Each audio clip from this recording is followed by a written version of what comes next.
రేవంత్ రెడ్డి అశోక్ నగర్కు వచ్చిండు. ఇక్కడనే వీళ్ళ రాహుల్ గాంధీ వచ్చినటువంటి ప్రదేశానికి వచ్చి హామీ ఇచ్చిపోయినటువంటి ప్రదేశానికి వచ్చి హామీలు తీర్చిండని మరి ఒక వైట్ పేపర్ ఎందుకు ఇవ్వలే? అసెంబ్లీలో ఇష్టం వచ్చినట్టు మాట్లాడిండు. ఇవాళ రేవంత్ రెడ్డి ఇక్కడ అడుగు పెట్టడం అనేటటువంటిది ఒక అపవిత్రమైంది. ఒక ప్రైవేట్ యొక్క కంపెనీలు వచ్చి ఓపెన్ చేసిండు తప్పితే 9 మంది నిరుద్యోగులు చనిపోతే అక్కడికి రాలేదు. ఈయన మాకు అసెంబ్లీలో శ్రీధర్బాబుతో మాట్లాడించిన మాటలు మమ్మల్ని బాధించినాయని మేము మాట్లాడి మేమందరం కూడా నిరసన వ్యక్తం చేస్తే మా ఇంద్రనాయకును కుమార్ను సోమేష్ను తీసుకెళ్ళి పోలీసు వాళ్ళకి ఒక్కటే చెప్పిండు, వాళ్ళకి బువ్వ కూడా పెట్టకరి ఛాయ్ నీళ్ళు కూడా ఇవ్వకరని పోలీసు వాళ్ళకి ఇన్స్ట్రక్షన్ ఇస్తే పాపం వాళ్ళు పెట్టాలని ఉన్నా పెట్టలేక వాళ్ళను అసలు తిండి లేకుండా వాళ్ళని ఆగం చేసిర్రు. వాళ్ళు ఏం పాపం చేసిర్రు? ఇంద్రనాయక్ ఆ రోజు మరి బస్ యాత్ర చేసి నీ కాంగ్రెస్ రావడానికి కష్టపడ్డటువంటి వ్యక్తే కదా. ఈ కుమార్ కూడా కొత్తగూడెంలో తిరిగి బీఈడీ అభ్యర్థులను తీసుకొని వచ్చి నీకు గెలిపించినటువంటి వ్యక్తే కదా. సోమేష్ కూడా ఈరోజు ఎస్టీలకు రిజర్వేషన్ ఉంటూ లేదు, 1/70 యాక్ట్ లేదని చెప్పేసి ఎస్టీలను అందరినీ కూడా కదిలించి కాంగ్రెస్ని గెలిపించినటువంటి ఎస్సీ ఎస్టీ మైనారిటీ బిడ్డలే కదా. అస్మాన్ కూడా ఆడబిడ్డని కూడా చూడకుండా తీసుకొని పోయి నిన్ను అరెస్ట్ చేసి ఇంటి చుట్టూ తిరిగి ఎందుకు ఈ ఇబ్బందులు పెట్టినవని అడుగుతున్నాం. ఒకటే రేవంత్ రెడ్డి ఏడు అడుగు పెట్టిండో ఆడ నాశనం అయిపోతుంది. ఇది కూడా ఏమైపోతుందో చూసుకోవాలి. మరి మా కాడికి ఎందుకు రాలేదు రేవంత్ రెడ్డి? ఇంత పెద్ద ఓడియన్లోకి వచ్చిండు.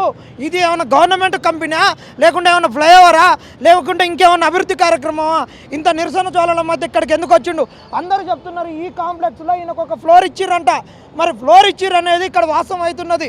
మరి ఇంత గొడవల మధ్యలో ఇక్కడికి రావాల్సినటువంటి అవసరం రేవంత్ రెడ్డికి ఏమున్నది? ఇంత కూతవేటు దూరంలో పక్కనే ఉన్నటువంటి మా దగ్గరికి రాకుండా చిక్కడపల్లి లైబ్రరీకి రాకుండా ఇక్కడికి ఎందుకు వచ్చిండు రేవంత్ రెడ్డి అనేది సమాధానం చెప్పాలి. ఇక్కడికి కూడా వచ్చి అందరికి ఉద్యోగాలు ఇవ్వలేము, మా శ్రీధర్ బాబు చెప్పినట్టు ప్రైవేట్లలో ఉద్యోగాలు ఇస్తామని ఎట్లా సమర్థిస్తాడు?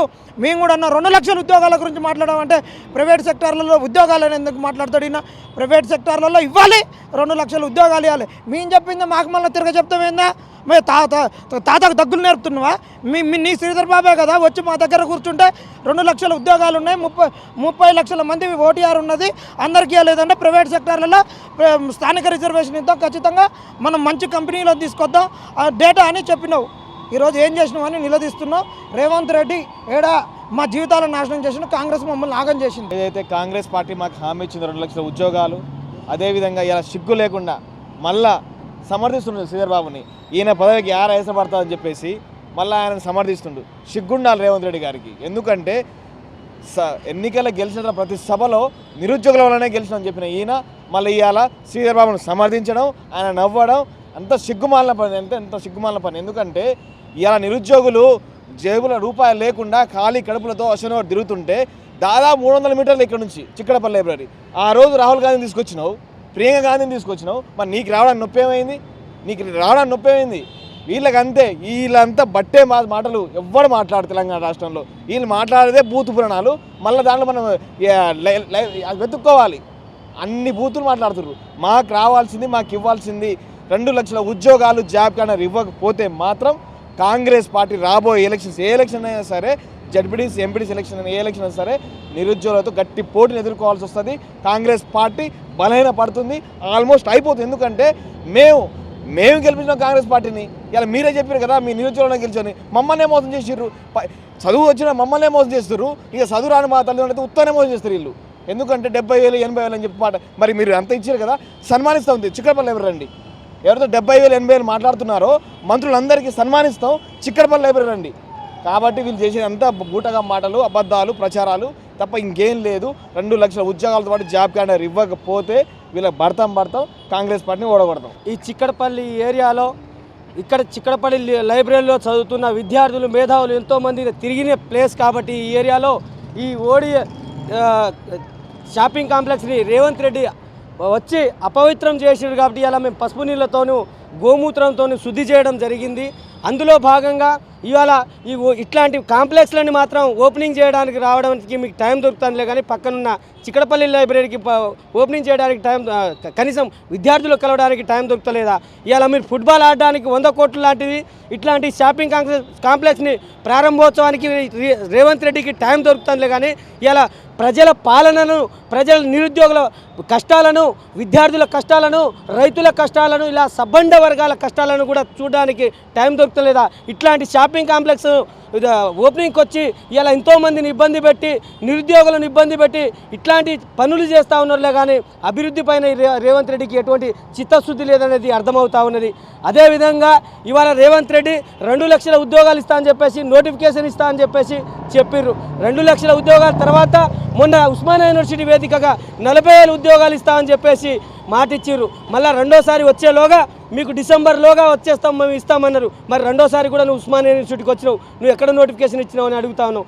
ఇలా తెలంగాణ రాష్ట్రంలో ముంబై నుంచి వచ్చిన హీరోయిన్లకు మాత్రం పని లేదని మాత్రం ఇక్కడ మాత్రం నేను తెలియజేస్తా ఉన్నాను. ఎందుకంటే ఇలా రేవంత్ రెడ్డి ఇట్లాంటి కాంప్లెక్స్లు పని ఓపెనింగ్ చేస్తుండు, హీరోయిన్లతో ఇట్లాంటి కాంప్లెక్స్ చేసే పనులు లేదు. కాబట్టి మీరు అందరూ ముంబైకి పట్టా చదువుకొని వెళ్ళిపోండి.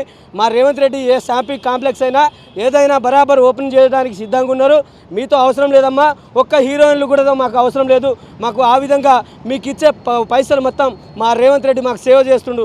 ఆ సేవ చేసిన పైసలతో అయినా మాకు ఉద్యోగ నోటిఫికేషన్ ఇవ్వాలనేసి రేవంత్ రెడ్డికి మేము అడుగుతా ఉన్నాం. దయచేసి రేవంత్ రెడ్డి గారు ఇప్పటి నుంచి ఎక్కడున్న షాపింగ్ కాంప్లెక్స్ని మీరు ప్రారంభోత్సవం చేసుకోండి, కానీ విద్యార్థులకు ఎటువంటి ఇబ్బంది పడుతున్నారో, నిరుద్యోగులు ఎటువంటి ఇబ్బంది పడుతున్నారో మీరు పట్టించుకోకుండా తిరగండి అండి. ఈ రాష్ట్ర పరిపాలన అభివృద్ధి పైన కూడా మీరు ముందుకు సాగకుండా ఇట్లాంటి ఓపెనింగ్ చేయడానికి మాత్రం తిరుగుతూ ఉండండి. ఆటలు ఆడడం, మీరు 100 కోట్లు పెట్టి ఆటలు ఆడడం, ఇట్లా షాపింగ్ కాంప్లెక్స్లు చేయడం, ఇట్లాంటి మాత్రమే ప్రారంభోత్సవానికి రేవంత్ రెడ్డిపై దృష్టి ఉందిలే కానీ రాష్ట్ర ప్రభుత్వంపై లేదు. అదేవిధంగా వెంటనే జాబ్ క్యాలెండర్ నోటిఫికేషన్ విడుదల చేసి ఈ నిరుద్యోగులను కాపాడాలనేసి కోరుతా ఉన్నాం.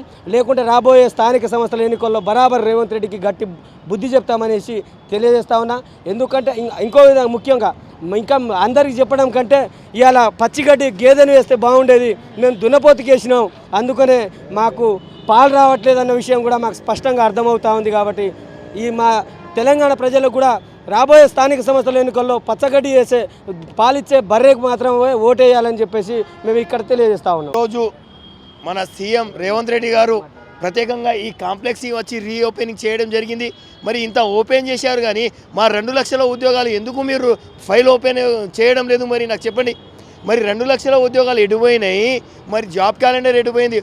మరి నిన్న మేము 2 లక్షల ఉద్యోగాల కోసం మేము రోడ్లపైన వచ్చి ధర్నాలు చేస్తే 200 మంది పోలీసులను తీసుకొచ్చి మమ్మల్ని ఆక్రమంగా అరెస్టు చేశారు. ఇది మీకు న్యాయమేనా నాకు అనిపిస్తుంది. మరి పోలీసు వాళ్ళ మాటలు చూస్తారా? లంజా కొడుకులారా అని స్టూడెంట్ని తీసి ఒక ఏసీపీ ఉండి, ఒక ఏసీపీ రమేష్ అనే ఏసీపీ ఇలా లంజా కొడుకులు అని బూతులు పురాణం తిట్టడమే మీరు నేర్చుకున్నారు. రాజకీయ నాయకులు నేర్చుకున్న బూతులనే ఈ పోలీసు వాళ్ళకు మీరు నేర్పిస్తున్నారా అని నాకు అర్థం కావడం లేదు. రేవంత్ రెడ్డి గారు మీకు చిత్తశుద్ధి ఉంటే వెంటనే 2 లక్షల ఉద్యోగాలు మరి జాబ్ క్యాలెండర్ మాకు మరి మా ఏజెన్సీ ప్రాంతాలలో ప్రత్యేకంగా డిఎస్సి వేయాలని కూడా నేను ఈ వెనగన వేరుకుంటున్నాను. మీకు ఖచ్చితంగా నిరుద్యోగులపైన ప్రేమ, అభిమానం, దయ ఉంటే వెంటనే ఉద్యోగాల నోటిఫికేషన్ జారీ చేయాలని నేను రేవంత్ రెడ్డికి విజ్ఞప్తి చేస్తున్నాను. ఏసీపీని మాత్రం వెంటనే సస్పెండ్ చేయాల్సిందే. ఎందుకంటే ఇవాళ బూతు పురాణాలు రేవంత్ రెడ్డి ఏ విధంగా మాట్లాడుతున్నారు. ఏసీపీ కూడా అన్పార్లమెంటరీ లాంగ్వేజ్ వాడినందుకు వారిపైన వెంటనే తగు చర్యలు తీసుకోవాలనేసి అధికారి పైన మేము ఈ ప్రభుత్వానికి హెచ్చరిస్తా ఉన్నాం.